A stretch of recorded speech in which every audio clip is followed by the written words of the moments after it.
Hi, I'm Morgan, and today I'm excited to read to you from Grace Harlowe's junior year at high school, which was written by a woman named Josephine Chase, who wrote under the pseudonym Jessie Graham Flower.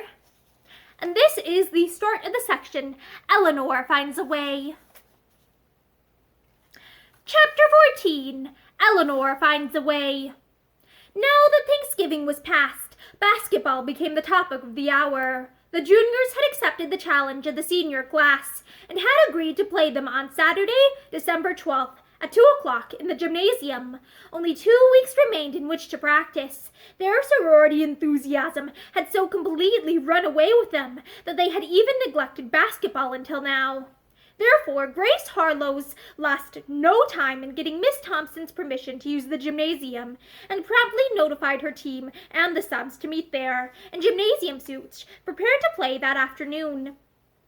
The instant the last bell sounded on lessons, 10 girls made for their lockers, and 15 minutes later the first team and the subs were moving toward the gymnasium, deep in the discussion of the coming game and their chances for success over their opponents. A brief meeting was held, and the girls were assigned to their positions. Grace had fully intended that Miriam should play center, but when she proposed it, Miriam flatly refused to do so, and asked for her old position of right forward. "You are our captain," she declared to Grace, "and the best center I ever saw on a girls' team. It would be folly to change now. Don't you agree with me, girls?"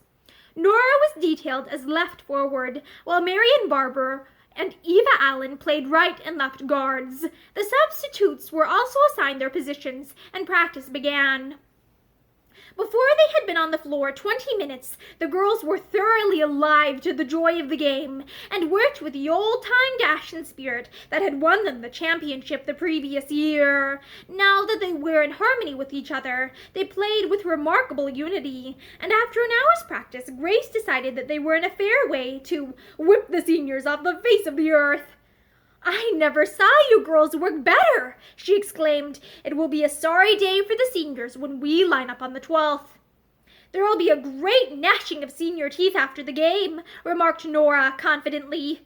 "Do you know, girls," said Grace, as they left the gymnasium that afternoon, "I am sorry that Eleanor won't be peaceable. I wanted her to like every bit of our school life and thought she'd surely be interested in basketball.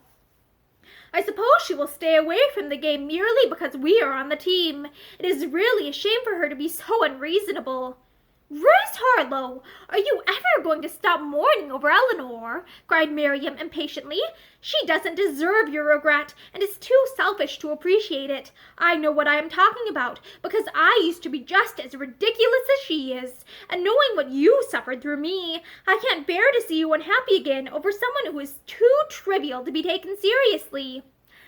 "You're a dear, Miriam," exclaimed Nora impulsively. It was the first time that the once haughty Miriam had ever referred publicly to past shortcomings, although from the time she and Grace had settled their difficulties at the close of the sophomore year, she had been a changed girl. "Where are Anne and Jessica today?" asked Eva Allen. Anne and Jessica have refused point blank to honor us with their presence during practice," announced Nora. "I asked Jessica today, and she said that they didn't want to know how we intended to play, for then they could wax enthusiastic and make a great deal more noise. It is their ambition to become loud and loyal fans." "What a worthy ambition," said Marian Barber with a giggle. "They are such noisy creatures already."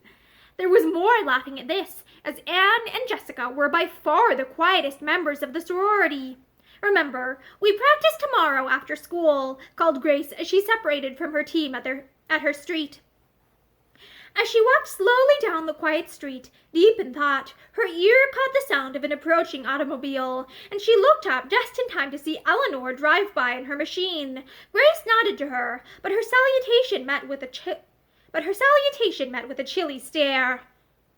"How childish she is," thought Grace. "I suppose she thinks that hurts me. Of course, it isn't exactly pleasant, but I'm going to keep on speaking to her just the same. I'm not angry, even if she is, although I have far greater cause to be." But before the close of the week, Grace was destined to cross swords with Eleanor in earnest, and the toleration she had felt was swallowed up in righteous indignation. During the winter, theatrical companies sometimes visited Oakdale for a week at a time, presenting, at popular prices, old, worn-out plays and cheap melodramas. These companies gave daily matinees as well as evening performances, and the more frivolous element of high school girls had in time past occasionally skipped school to spend the afternoon in the theater. By the girls, this form of truancy was considered a lark, but Miss Thompson did not look at the matter in the same light, and disciplined the culprit so severely whenever she found this to be the cause of an afternoon's absence that the girls were slow to offend in this respect.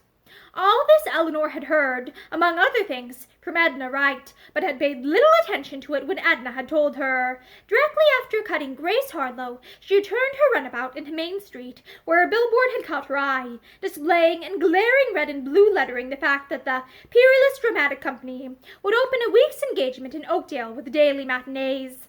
Eleanor's eyes sparkled. She halted her machine, scanning curiously the list of plays on the billboard.